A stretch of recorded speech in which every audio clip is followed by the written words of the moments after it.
How's it going? Dave in Comic Book Investments. So you might notice some video games in front of me. Well, this is kind of a new venture I'm trying out. The way I see it, it's always good to try new things. Sometimes it works, sometimes it doesn't. Who knows? But it's good to try it. So now I'm trying out video games. We tried out many years ago. We tried dealing with original art with comic books, and while we can make money on it, it's just not as good as comic books because all original art is one of a kind. So it sits a lot longer than a comic book. So it's a lot harder to move. So we don't really, we still have some comic art from before, and we'll get it from time to time, but we don't really do that often. So now we're trying video games, seeing how this will go. And I have in front of me a couple video games from Mario, Street Fighter, X-Men, Metroid, Mario 1 over there. And we're trying that out. We've sold a few in the past, and they've been pretty good.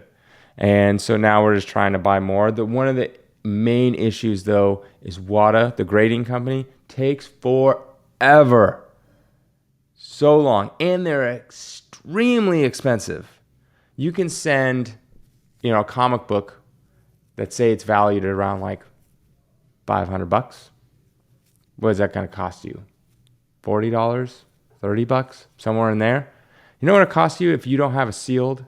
There's sealed, and then there's complete in box. Sealed means it has the original wrapping on it. Complete in box is just, has the cartridge, has the manual, has the box, all that kind of stuff. To send a complete in box is almost $200. Doesn't matter the value. I'm talking about the bare minimum. More expensive it gets, obviously the price increases. Sealed is about half that. About $90 or something like that, unless it's really expensive, then it costs more. But that's the bare minimum. So it's the barrier to entry into video games and getting them graded is extremely expensive compared to comic books. And they take forever, like a long, long time. So that is a massive hurdle that you have to get over. But so there's two main grading companies. There's VGA and there's Wata. CGC, who grades comic books, is also throwing their hat in the ring. So I'm hoping, they said they should have a grading company somewhere around this year. I'm hoping they can still stick with that. I think they'll be much better than Wata. One of the downsides, Wata compared to VGA, the cases are much better. But one of the downsides to Wata graded games is they are in bed with Heritage, which sells a lot of the high value games. And there's definitely collusion going on. I was in a video all about it.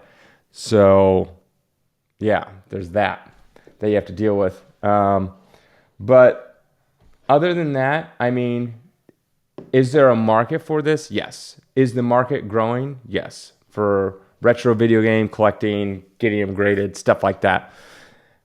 I will say that during last summer, that was like their peak, and it just massively went down. Same with comic books. There's a comic boom right around that time. Same with this, and it's like gone down a lot.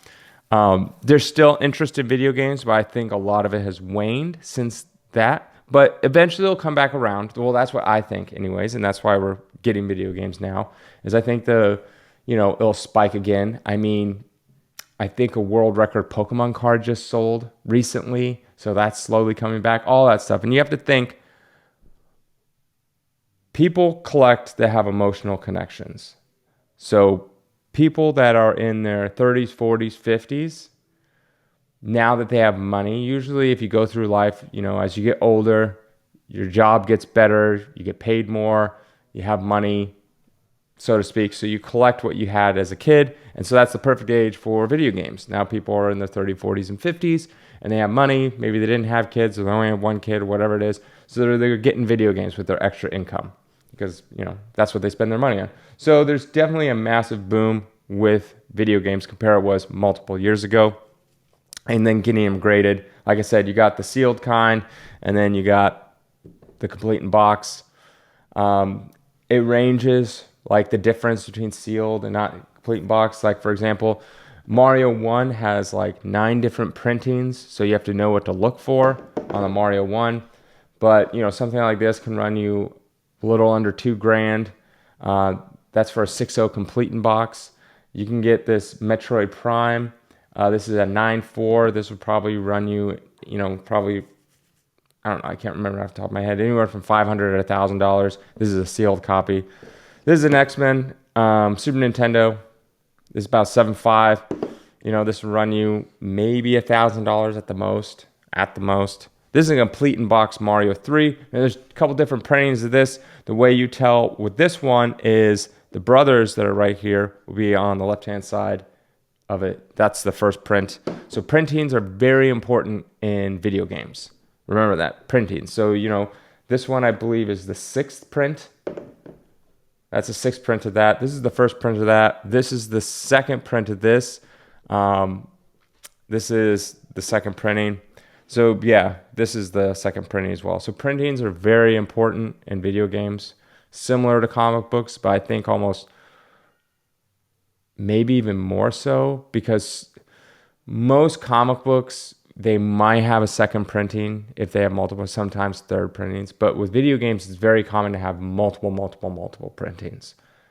Many, many different printings. Like I said, this one has like 9. I think this one has, I think this one only has like 2 that are really what people are looking for, the one on the left and the right. These 2 have 2. This one I think has like 3 or 4. So it really depends on each one, but it's incredibly rare to find a video game that only has 1 printing. I'll put it that way. Most of them are going to have at least 2 and higher. So printings do matter a lot. Sealed versus unsealed matters a lot. Obviously, the grade matters a lot. They have a census that is now WATA has, show you how many they've graded of each kind. I think that there's going to be a lot more video games that are sealed than people anticipated. A lot of people think like, oh, it's sealed. Most people opened their video games and played with it, so they're rare. They're not as rare as you think. Some of the older ones, like if you wanted a Mario first print, good luck. But, picking up a Metroid Prime, which I don't know, this is probably what, 2002. Picking a Metroid Prime sealed, you could probably find one on eBay every day of the week. This one is a little harder to get. A Mario 3, getting one sealed, you could probably find one on eBay once a week, no problem. There's a ton of complete in boxes, but it's also a more popular game. So certain games are definitely more popular, and then other ones are like much more rare.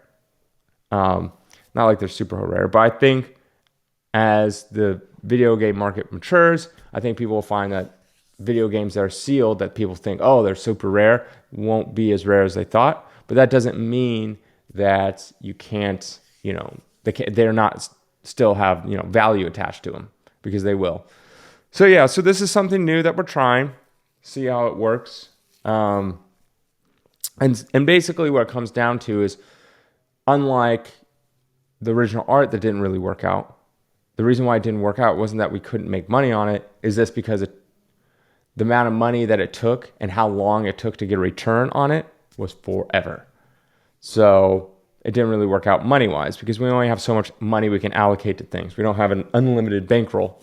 So trying this out, see how this works out.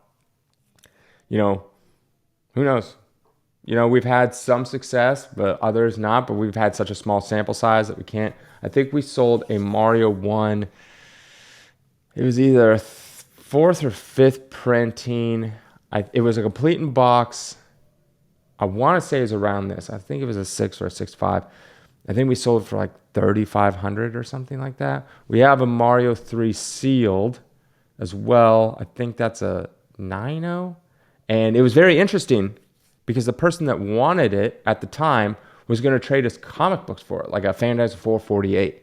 They're going to trade us a Fantasy 448 CGC graded for video games. So that was very interesting, because that shows that comic collectors are in the same. They're the same. Like, that's who I am. I'm a comic collector, also like video games. So there's, some cross promotion you can do. People that are into video games and into comics, and vice versa. So that's very interesting. People wanting to trade comic books for video games. So yeah, that's what we're trying to do. We'll see how it works. So we definitely have some video games up for sale. But I said the worst part is it's so expensive to grade them. Just ridiculous. So I can't wait for CGC to get in the ring and make that price a lot cheaper. They also take forever. Here's my I guess, conspiracy, I would say, with WATA, since they're owned by Heritage, that they purposely slow down because they know how many video games are out there and how many video games are sealed. So I think they're purposely trying to slow down average people like me and you out there and really just getting as many graded games they can for Heritage, because then they can sell them, because supply and demand.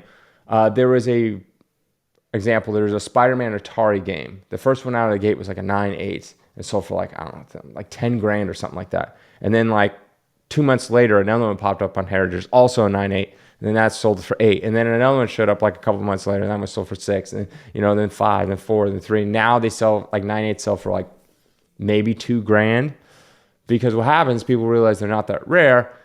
And that Atari Spider-Man game, you get distributor boxes where it comes with like 6 in a box, and they usually, sell them to like Toys R Us or Target, and then they put them on the shelves. And people have found complete distribution boxes full of unsealed, never used games.